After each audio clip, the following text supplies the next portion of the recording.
Hi everyone, and welcome to Closers, another Closers LinkedIn webinar. Super grateful for you all coming and showing up once again. It's been a great year and we've loved doing these webinars. Just before I forget, Merry Christmas, and we hope you have a Happy New Year, and thank you to everybody for supporting us throughout the year. It's been fantastic, and if you're watching this subsequently on YouTube again, many thanks for all the comments on YouTube, and I think we're up to 40,000 views on YouTube this year. So I know that's very small in comparison with lots of other YouTube channels, but that's absolutely great for us. So we're very grateful for that. So bear with me while I just get the content up, and we will get started as always as quick as possible.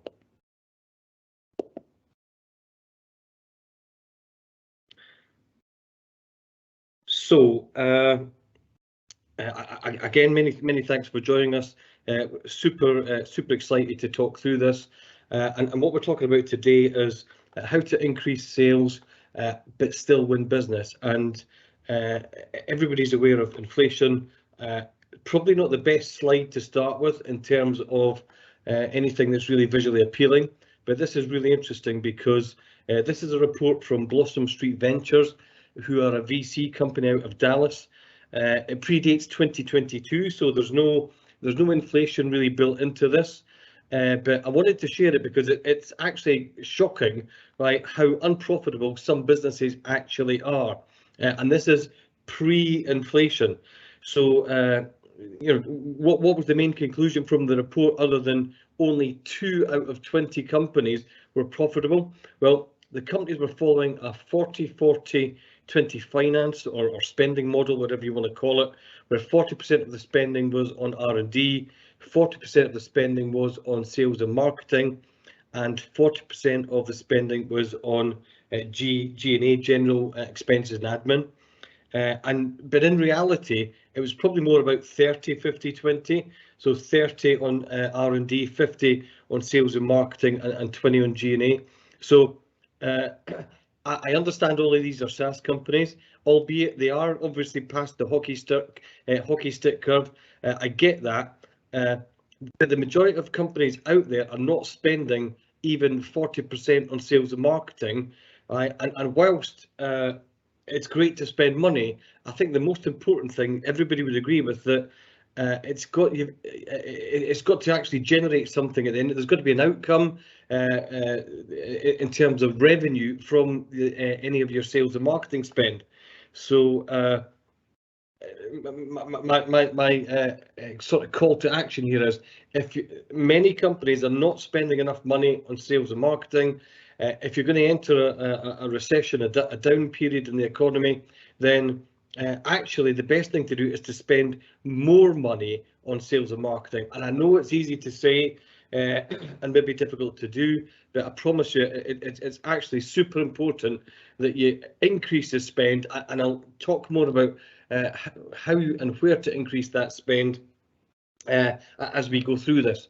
So the genesis of this actual session was we run a session on sales planning, how to write a sales plan, and we got a lot of feedback from the from people who'd seen that session, basically saying how there were certain things in there they weren't aware of, but a lot of it was what is deemed to be common sense. And common sense is sometimes a dangerous thing. We assume that people know everything, and maybe they don't, and we end up, we end up making an ass out of you and me. So I just wanted to run through this again.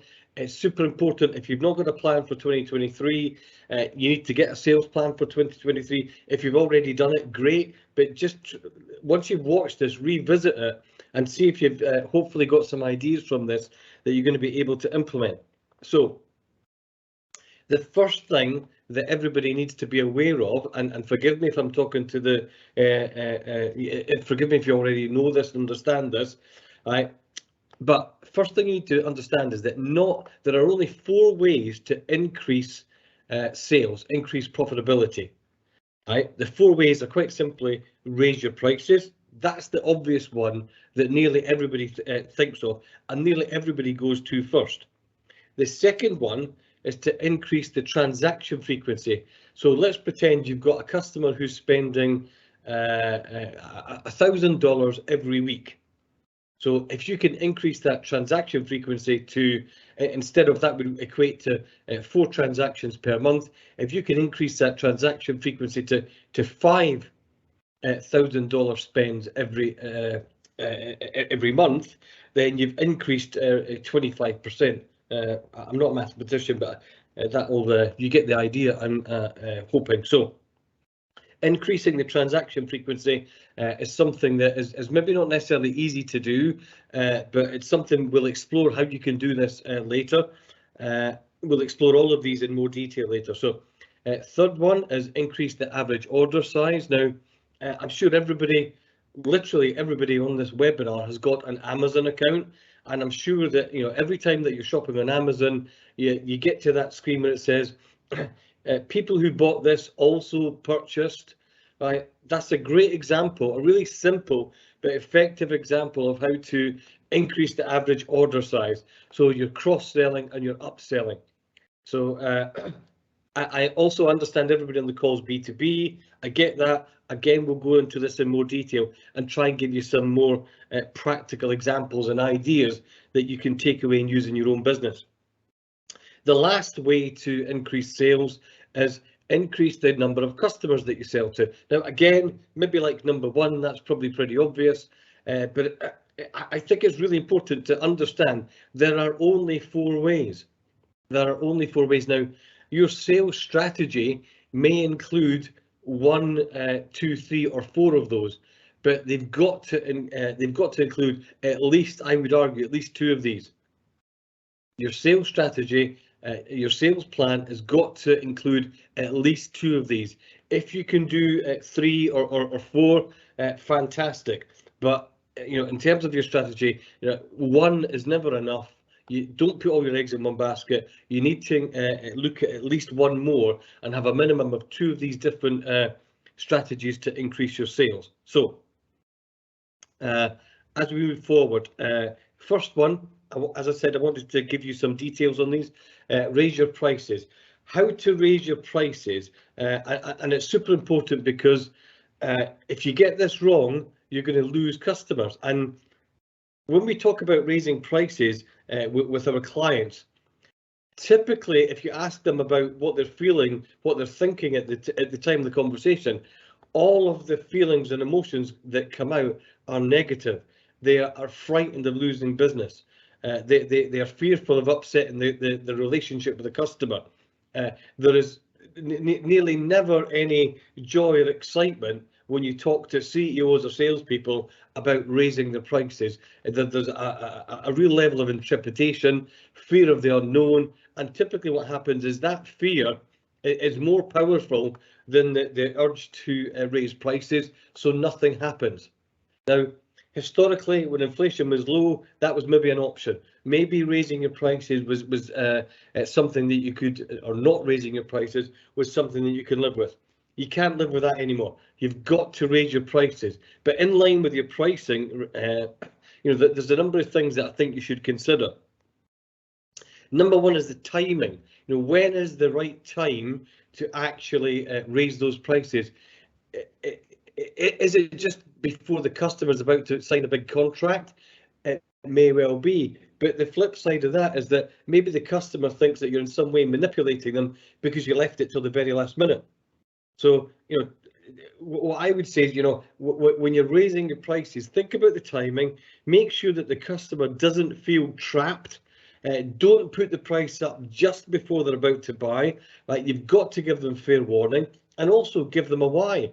Explain justify the reason for the price increase. So one particular new client of ours mentioned that they hadn't put a price increase on one particular tender, I think for 5 years. So for 5 years they'd held the prices at the same, but they couldn't do it. They simply couldn't do it anymore. So by giving them that sort of that backstory to the price rise, it helps justify it and helps it seem fairer. And remember, in sales, sales is much about perception as it is about reality. If you're perceived to being fair and reasonable, that's really advantageous as much as the reality of it. So, next thing, if you're going to raise your prices, think about how can you add value? What can you add that is of low cost to you but of high value to the customer? And value is probably what you could describe as an intangible. It's not something that you can touch. It's not something that you can necessarily see and feel all the time. But you've got to understand the value that you're delivering, and wherever possible, figure out where can I add value to this deal, right? Specifically around the areas that are maybe low cost to us, our business, but perceived and even in reality are of high value to the customer. So think about that. Next up, adding service fees. Lots of companies are adding service fees. Lots of companies are adding fees for shipping, different things like that. Again, I would be very careful. Make sure that the shipping fees or the service fees are reasonable. Excuse me, and you've got a genuine justification for charging service fees. No customer wants to feel like they've been taken for a ride. So if you're adding a service fee, you've got to be able to justify it. And that could be, for example, at the moment, it could be you've got to charge implement a fuel surcharge because the cost of petrol and diesel has gone through the roof. It could be that you're going to have to increase travel charges. If you've got staff traveling to and from site, setup charges. Maybe there's a portion of your delivery where you're actually not charging the customer for the setup, but maybe charging a small fee at the start of the project to set that project up can help generate a little bit of extra revenue and profitability for you. Number 4, segment your customers. Make sure that let me try and rephrase that. It's often dangerous to implement a blanket price increase with one blanket justification, right? And sometimes it's best to segment your customers, and you can do that via volume. You can do it via different ways, but I would be very careful about introducing one blanket introduction, which I know is a fair way to do it, but I'd be very careful. Just make sure that you've tested the water and you've proven that it's not going to in any way have a negative impact on your revenue. Also, what you might want to do in terms of segment, you might want to do it based on risk. What's the risk profile of that account? How deep are you in there? How embedded are you in there? The more deep and embedded you are, the more that you're potentially going to be able to increase your charges. If you're not deep, if you're not even in and you're trying to win the account, it may be that it's not possible to actually increase your fees for that particular account at this particular stage. I would caution you with all of these. You've got to be seen to be doing what's fair. There's nothing more irritating when customers discover that they're on one pricing schedule and another customer down the road's on another fee schedule completely different, and they're paying less money.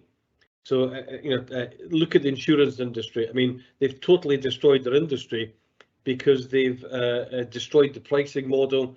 And there's no integrity there, and it's basically a race to the bottom. So be very careful. Think about when you buy insurance. It's never great when you find out that somebody else is with the same company and it's largely the same insurance agreement you've got, and they're actually paying less because maybe they negotiated better. And whilst that's great for them, it's not necessarily a fair way to do it. I do believe Elon Musk had a great mantra about every customer was going to be paying the same for a Tesla, no matter how big or how small you were, in order to be fair. And you may not be a fan of Elon Musk, you may not be a fan of electric vehicles, but they've had phenomenal success. I'm always a great advocate of trying to be fair. Next one, add service levels. Again, maybe an obvious one, but introduce service level based on things like your response times, the demand that the service demand that the customers are generating. So increase different service levels. It's a common thing on the internet. You're probably all doing it, but look at the way that you're pricing those service levels and make sure that, number one, it's profitable, and you didn't just pick a price for a service level because that's what you thought you could charge. Well, that may work, but that doesn't mean that it's profitable. So make sure that it's profitable. And there's some fantastic information about conversion rate optimization, CRO, in terms of, if you're a SaaS business anyway, in terms of how to make those pricing pages as profitable as possible. So again, I would have a good look into that. Number 6, take control. So what do we mean by take control? I think most salespeople are fearful of introducing a price increase, and the easiest way to get them to do it is to take control, take that responsibility away from them. So the business says prices as of XYZ date, prices are going up. Don't give the salespeople an option, right, on how and when to introduce those price increases. Now, not everybody's going to agree with this, because some of you, the salespeople, are going to have a strong relationship with the customer. I get that, but that's not to say the salespeople cannot ring in advance and forewarn those customers. Say, look, just to let you know, there's a price increase coming. At this stage, I may not know what it is, but I just wanted to be fair and warn you in advance. Right? As soon as I know more information, I'll obviously be back in touch with you. So I'm a great advocate of the business taking over in certain circumstances like that. So forgive me. Last one there, stage the increases.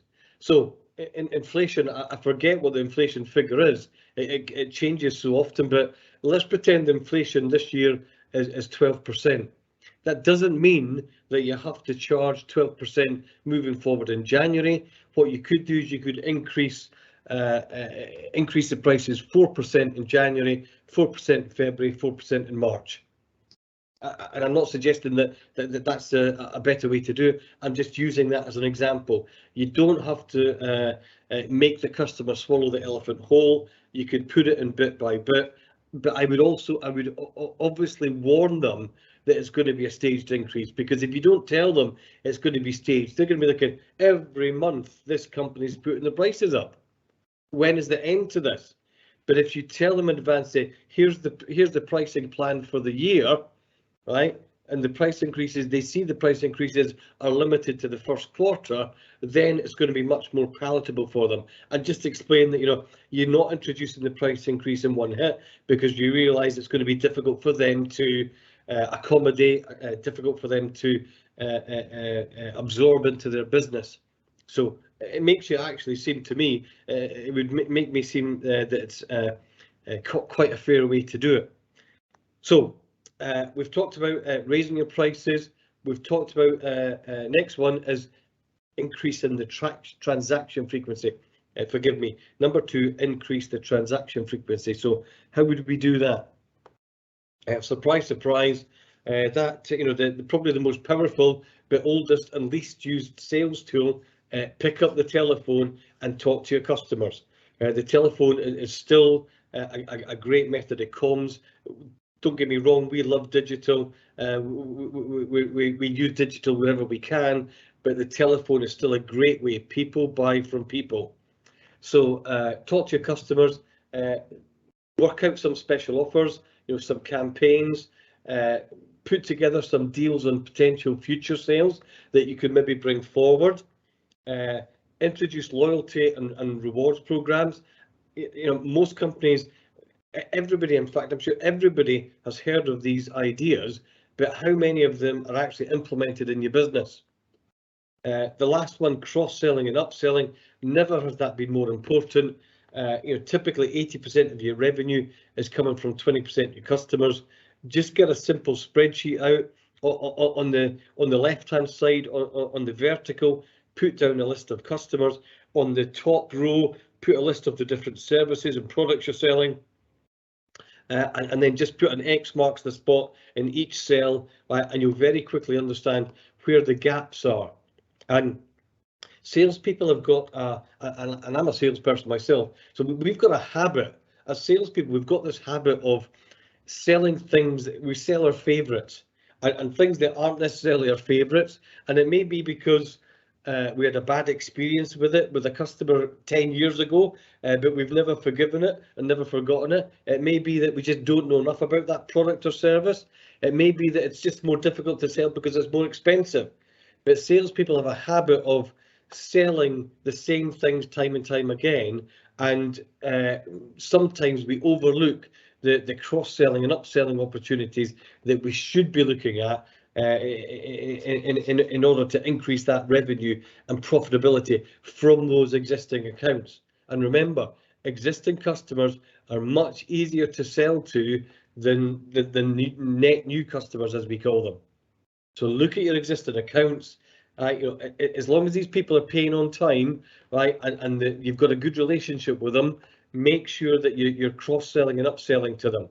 If they're not paying on time, then that's another conversation, because there's no point increasing sales to a company that is potentially going to put your own business more in debt. So make sure, as with all of these, make sure that you're going to get paid, because cash is king.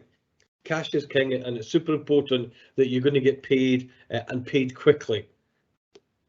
All of us have at some stage experienced customers who use you as a bank.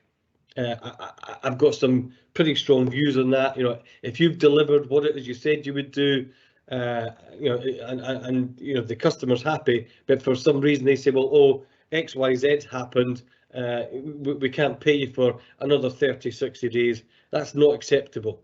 It's not acceptable. It doesn't matter what reason they give you. It's not acceptable. You're not a bank. Don't let companies treat you as a bank. Stand up for your rights, and do whatever it is to take paid, because if the shoe was on the other foot, those customers would be very quick to pull you up if you didn't deliver what you said you would. So make sure that you're selling to companies who've got a good payment record for yourselves. Number 3, increase the average order size. Some ideas on how we increase the average order size. First up, excuse me, bundling. I gave you the example with Amazon earlier on in this session. We talked about Amazon, where they're absolute experts at bundling products together. So again, maybe it needs a little bit of planning, a little bit of forethought, but make sure that if you've got reps who are out there selling, they know what products and services a customer is most likely to buy if they buy an other product. Every time I go and buy a pair of shoes, the salesperson comes out. And says, would you like the shoe cleaning kit? Would you like this waterproof spray? Would you like these a shoe tree? One of those shoe trees where you can actually store them so that it keeps their shape. They've got it all sussed, and we should be as organised as that. We need to be as organised as that. Once we've got that initial order, right, then work out, okay, what is the additional products and services, right, that customers are most likely to buy when they buy this. Bundling, another good example of bundling, or maybe not a good example, but one that we're aware of, is that we're nothing like Amazon, as I'm sure you understand.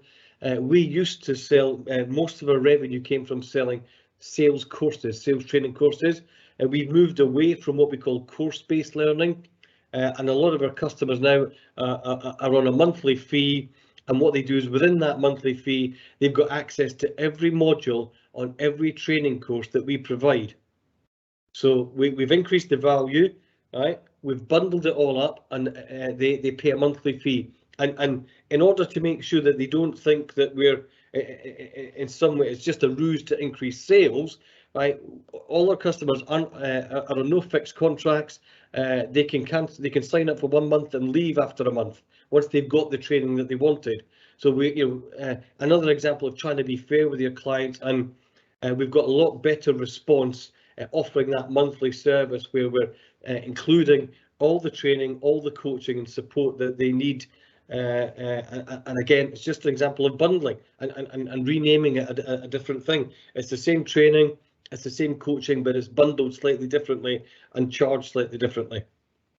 And again, new products and services. If you remember right back at the start of this session, we talked about the SaaS companies that are spending anything between 30 to 40% of revenue on R&D. You've got to invest in the future, and I know that's really difficult, but you've got to invest in the future. Again, for ourselves, simple examples like different courses that we introduced in this last 12 months, 2022. We introduced LinkedIn training. We've introduced our Sales Navigator training. We've introduced our lead generation training. So there's lots of different courses, and again, that all adds up to helping provide a better service and a more targeted product for our customers. So introducing new products and services is super important for all of us. Last up, number 4, increase the number of customers you sell to. Again, this is probably an obvious one, and this is the one where people, I don't know, maybe people struggle the most with, especially since lockdown. A lot of companies and salespeople have found it much more difficult to actually win new businesses. So there's literally dozens of ways to win new businesses. I don't have time to go into all of this at the moment. There's lots of free resources on the website. However, what I would suggest is that to win new business, it starts off with a plan. You have to have a plan. If you don't have a plan, it's the equivalent of sailing a ship out into the middle of the ocean and just running around in circles. You might sailing around in circles, I beg your pardon. You might have a great time, the weather might be great, but you're not going to get anywhere. You need a plan. A plan is like a roadmap that takes you from where you are now to where you want to be. And then, obviously, once you get that plan, you're going to have to follow the plan. And like in the sailing analogy, there's going to be things that come along that blow you off course. So without a plan, right, to actually look at and figure out, okay, I'm off course now, I need to track back so that I get back on course, again, you're really going to struggle. And the last one there is you've got to hold yourself accountable to that plan. If you struggle to hold yourself accountable, find somebody that's going to hold you accountable. Go to your boss and say, boss, these are the top 5 things I want to focus on the next quarter. Right? Can you hold me accountable and make sure that I do these things? Now, that might sound scary to some of you, the salespeople out there. Bosses on this webinar will be going, wow, I'd love if my salespeople said that to me.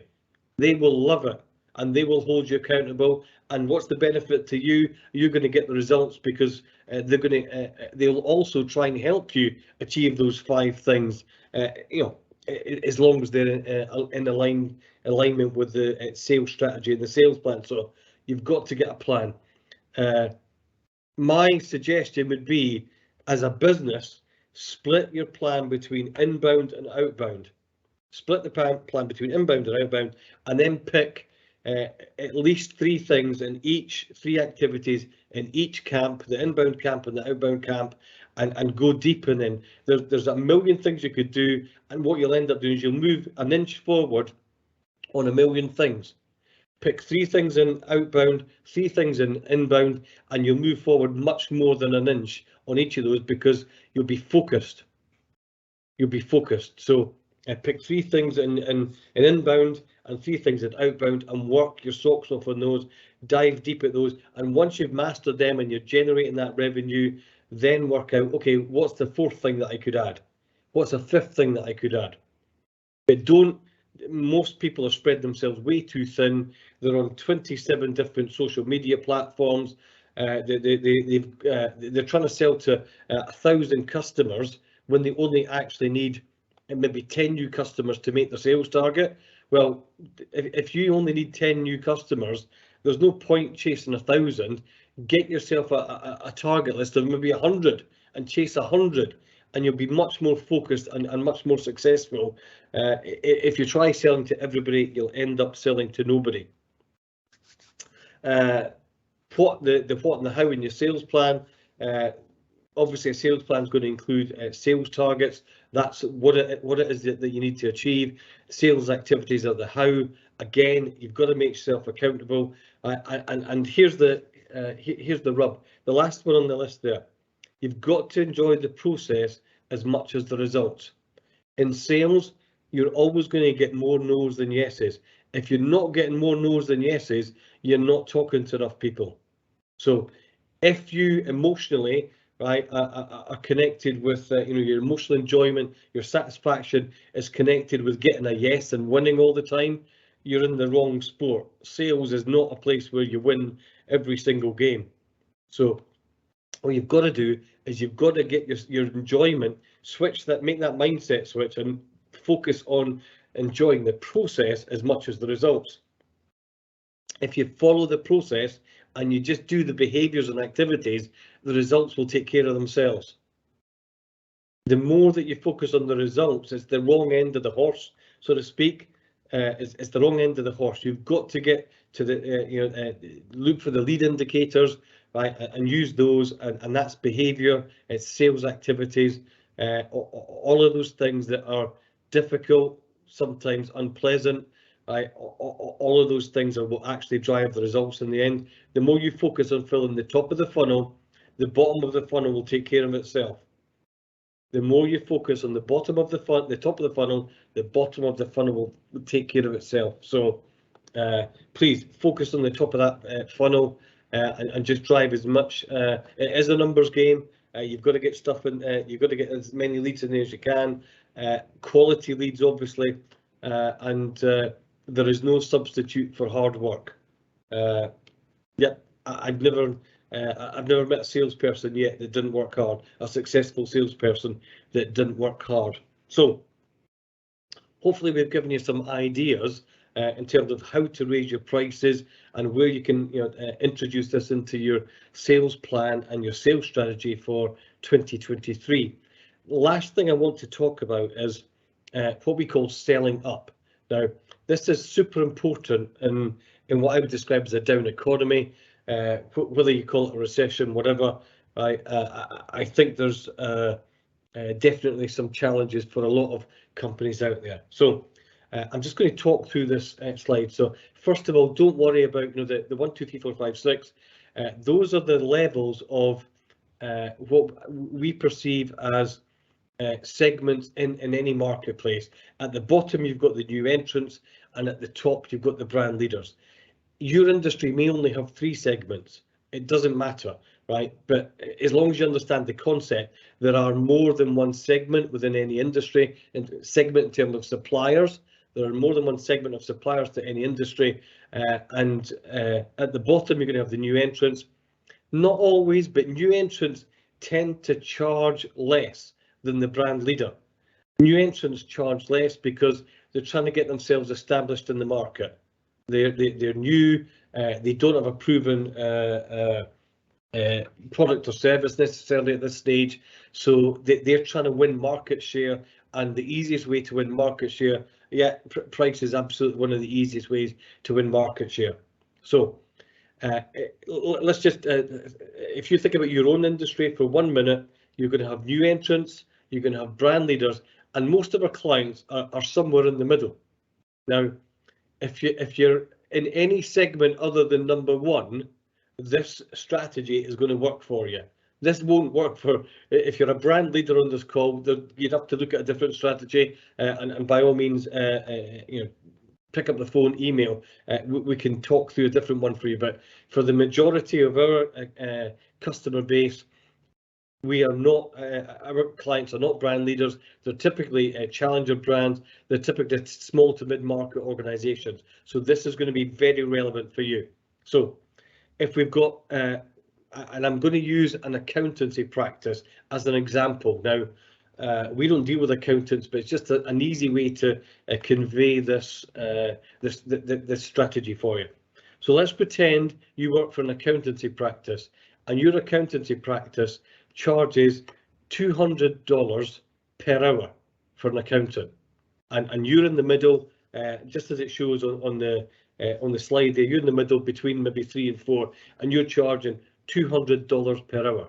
So recessions, inflation, all of that creates churn in the market. It creates churn, it creates change, and people are wherever there's change and churn, there are opportunities. Now, everybody says, every salesperson will say to you, oh, customers are looking to cut costs, customers are looking to save money. I get that, and I'm not going to dispute that. However, if you're charging $200 per hour as an accountancy, look at the segments above you, as in segments 1 and 2. Those segments are typically going to be paying $300 or $400 per hour.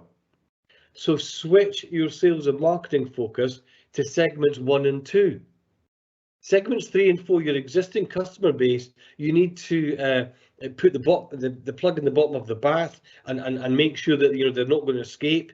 So do everything you can to secure that business, right? But your marketing should be targeted at segments 1 and 2, because those segments are looking to save money, but they're also used to paying $300 or $400. So you could approach those, potentially approach segment 2 that's maybe paying $300, and you could offer your services to them for $250. You could approach segment 1 and offer your services at $350. Now, it's not as simple as that, because you've got to potentially talk in a different language. You've got to be able to meet their expectations, which is going to be maybe different. But it's absolutely possible. We've got clients that are doing this. Most people make the mistake of either shutting down marketing and sales spend, or what they do is they continue marketing to the same audience who are looking to save money, and that just doesn't make sense to us. So sell up the pyramid. Look at the brand leaders and sell up. And there are lots of examples of small organizations that have sold to brand leaders. Lots of examples of small companies that sold to brand leaders. I mean, I can't remember when it was, maybe 10, 12 years ago. I did a deal with Microsoft, huge company, brand leader in the IT space. As a small company at the time, did a deal with Microsoft. So yes, it's more difficult if you're a small company, but it's not impossible. It's doable, and lots of people. There's lots of people who've gone before you who've done this. But I would encourage you, in this down economy, do not cut your marketing spend, because everybody else is going to do the same thing. So there's a potentially bigger share of the pie available to you. Recessions and downturns in the economy, that's where you can expand your customer base. That's where you can grow into new markets, new segments, geographical markets, vertical markets. That's where you should be expanding. People are still going to require your services throughout the downturn. Right, you need to be marketing heavily. It needs to be more focused. It needs to be maybe better quality. I get all that. Maybe the messaging needs to change to fit a different audience. I get all that, but it's absolutely possible, and I would encourage you to do it. And come back and tell us. Come back and tell us in 3 months, 6 months, what you did to change, and tell us about the results you've got, because doing nothing is not an option when you're in sales. We've got to do something, and if you're doing the same thing and not getting the same results, that's the equivalent to doing nothing. So don't be frightened to change, and sometimes you're going to get it right, and sometimes you're going to get it wrong. Sometimes we get it wrong. We try something that we thought would work and it didn't work. Right? Life isn't perfect, but failure is not fatal. So I would encourage you to look into stuff like this. Look at the ways that we talked about in terms of increasing your prices. Get yourself a plan. If you don't have a plan or are not sure how to create a plan, go to closers.com, klozers.com, under, I think there's a tab resources or something. It says, you can download a free template to create your own sales plan. It's free to anybody that wants it. So there's no excuse. Get a plan, get your team on board, follow the plan, and hold yourselves accountable. So I'm ahead of time, which is great. I'm just going to, before I close off, I'm just going to see if there are any questions in the Q&A. So let me just see what the Q&A has got to say. Okay, somebody said, I have heard that. Forgive me, I'm not sure what you've heard, Anonymous. If they don't pay on time, send in the boys. Okay, yeah. As long as it's legal. Another one from Anonymous, truth, not sure what you're referring to. So thank you so much for the questions anyway, and the support. If you've got further questions, please leave it in the, there's a comment section on the event page. We'd love for you to follow Closers and go to the Closers company page, follow that. If you're on YouTube, like and subscribe, I beg your pardon, and I hope you have a great Christmas, a great New Year, and I hope 2023 brings everything on your sales plan that you want it to bring. Thanks and so much. Thank you.